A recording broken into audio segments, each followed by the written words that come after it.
जय हिंद, सत श्री अकाल। आप सभी का हार्दिक अभिनंदन करता हूँ ESL के शॉर्ट लेटेस्ट टाइम स्ट्रीम में।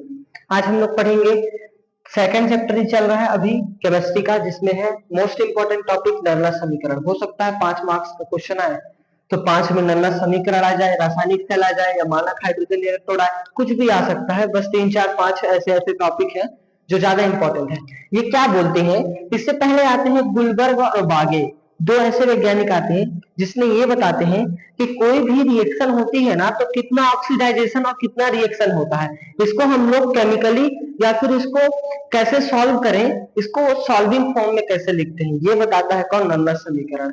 नर्नर समीकरण के लिए कुछ नहीं, तुम ये याद रख सकते हो ना, एम एम किसी का मेटल हो सकता है जो सॉलिड में हो, सॉलिड में हो सकता है। अगर एम एन प्लस में चेंज हो जाए और इसके इलेक्ट्रॉन होंगे वो बाहर हो जाए, एन इलेक्ट्रॉन को बाहर कर देते हैं। एन इलेक्ट्रॉन बाहर मतलब जो एन इलेक्ट्रॉन बाहर का मतलब या तो वो सॉलिड में चेंज हो जाता है। अब इसी सॉलिड को ना जस्ट उल्टा लिखोगे, एम एन प्लस जो होता है उसके जो इलेक्ट्रॉन होते हैं, एन इलेक्ट्रॉन बाहर निकले होते हैं, उसको एम सॉलिड में चेंज कर देता है। मतलब कोई भी अगर धातु है वो अपना एम प्लस दे देता है, मतलब कोई भी धातु है अगर वो किसी को दे दिया अपना इलेक्ट्रॉन तो एम प्लस में चेंज हो जाता है। अगर वो अपना इलेक्ट्रॉन किसी से ले लिया तो वो एम सॉलिड में चेंज हो जाता है। तो हमको ये बताया कि हम लोग किसी भी मेटल जो ऑक्सीकरण में होता है उसको सॉलिड में चेंज करने के लिए क्या क्या वो मतलब कितना एनर्जी खर्च होता है, ये बताया था कौन, गुलबर्ग और बागे के साथ साथ ये लोग भी आए थे नर्नर समीकरण देने, कि नर्नस जी आए और उन्होंने ये समीकरण देके चला गया। ये समीकरण को तुम लोग को सॉल्व करना है। अगर जस्ट उल्टा लिखते तो ये उधर चला जाता, वो उधर आ जाता, लेकिन हमको उस उल्टा नहीं लिखना है, हमको किसी को सॉलिड बनाना है। सॉलिड बनाने में कितनी एनर्जी लगती है ये बताता है नर्नर समीकरण। ठीक है, कोई बात नहीं, अगर याद नहीं होता तो प्रैक्टिस करोगे, एक बार दो बार तीन बार तो अपने आप बनने लग जाएगा। कुछ नहीं, अब आगे लिखना क्या, इसका मेन ये है E बराबर ई नॉट माइनस, अब आगे R T upon n F log e ऑक्सीकरण ऑक्सीकरण बटे अपचयन, ऑक्सीकरण बटे अपचयन। बस ये याद हो गया ना, तो इसी से तुम्हारा सब कुछ बन जाएगा। बस अब यहाँ पर तुम थोड़ा सा सॉल्व करना चाहते हो तो थोड़ा सा सॉल्व कर देना, लॉग ई को चेंज कर देना, किसमें, जो लॉग ई होता है ना वो ई चेंज होता है किसमें, लॉग 10, वो भी किस लॉग 10, 2.303, 11th में पढ़े होंगे 2.303 में जो वो होता है इसको चेंज कर सकते हैं। तो चलो हम यहाँ चेंज कर देते हैं, ई बराबर ई नॉट माइनस आर टी की जगह में मैं अगर 2.303 लिख दूं, क्यों, क्योंकि इसी का वैल्यू होता है, उसके बाद मैं आर टी को लिखूं, उसके बाद मैं लॉग 10 को लिखूं और बटे एन और एफ तो रहेगा ही, और ऑक्सीकरण यहाँ दिया है। देखो ऑक्सीकरण मैं पहले भी बता चुका हूं कि जो एम प्लस में चेंज हो जाता है उसको ऑक्सीकरण बोलते हैं। तो चलो एम एन प्लस, ऑक्सीकरण के जगह में मैं एम एन प्लस लिख दिया ना, और अपचयन के जगह में एम सॉलिड, बस यही तो लिखना था, कुछ नहीं। अब बताओ कि इसमें ई क्या है, ई नॉट क्या है, आर क्या है, टी क्या है, एन क्या है, एफ क्या है, सबको बताना पड़ेगा। तो वीडियो थोड़ा लंबा हो जाएगा इसलिए मैं थोड़ा बता देता हूं कि ई जो होता है ना, ये होता है इलेक्ट्रोड का विभव, इलेक्ट्रोड विभव, और जो ई नॉट होता है ना वो यहाँ पर ई नॉट है, वो ई नॉट होता है मानक इलेक्ट्रोड विभव, क्योंकि जीरो में कुछ भी नहीं होता तो इसको मानक इलेक्ट्रोड, मानक इलेक्ट्रोड विभव।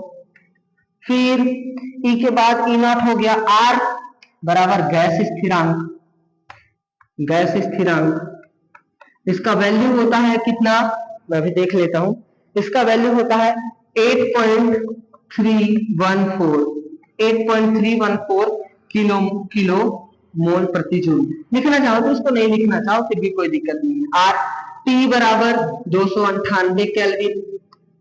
अब क्या बचा, एफ, एफ क्या है यहाँ पर, एफ का वैल्यू होता है फैराडे, और एक फैराडे होता है 96,500। ये फैरड है ना, फैरड जो होता है वो 96,500 के बराबर होता है। और क्या बचा, सब तो हो गया। अब जिसका वैल्यू जहां पर है उसका वैल्यू वहां पर रखो। जैसे ई का तो कुछ नहीं है, ई नॉट का भी कुछ नहीं है, 2.303 आगे से दिया है, इनटू आर का वैल्यू वहां दिया है 8.314, टी का वैल्यू भी दिया है 298 अपॉन एन का वैल्यू हम लोग को नहीं पता है, और एफ का वैल्यू पता है 96,500। ठीक है, अब कुछ नहीं, log 10 तो रहेगा ही, log 10 चेंज हो जाता है, m n प्लस में रहेगा, और m जो है वो सॉलिड का सॉलिड ही रहेगा हमेशा। ठीक है, अब कुछ नहीं करना, इन सबको मल्टीप्लाई करना और 96 मतलब 9,600 96,500 से डिवाइड कर देना।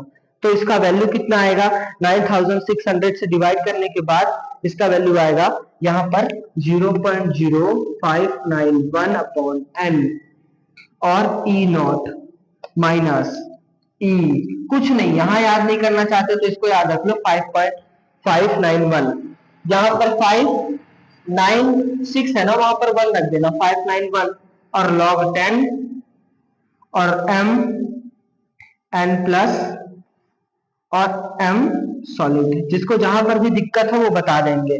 बस कुछ नहीं, 0.0591 को याद रखना, इतने को सॉल्व करने के बाद ये आता है n तो n ही रहेगा, बस हो गया। यहाँ लाके छोड़ सकते हो, जिसको अगर थोड़ी सी भी मिस्टेक ही, अगर वो थोड़ा एक्स्ट्रा बना सकता है तो एक्स्ट्रा बनाने के लिए क्या करेगा, ये जो सॉलिड है ना, इस सॉलिड को ऊपर लेके जाएगा तो क्या बन जाएगा, -1 में चेंज हो जाएगा बस।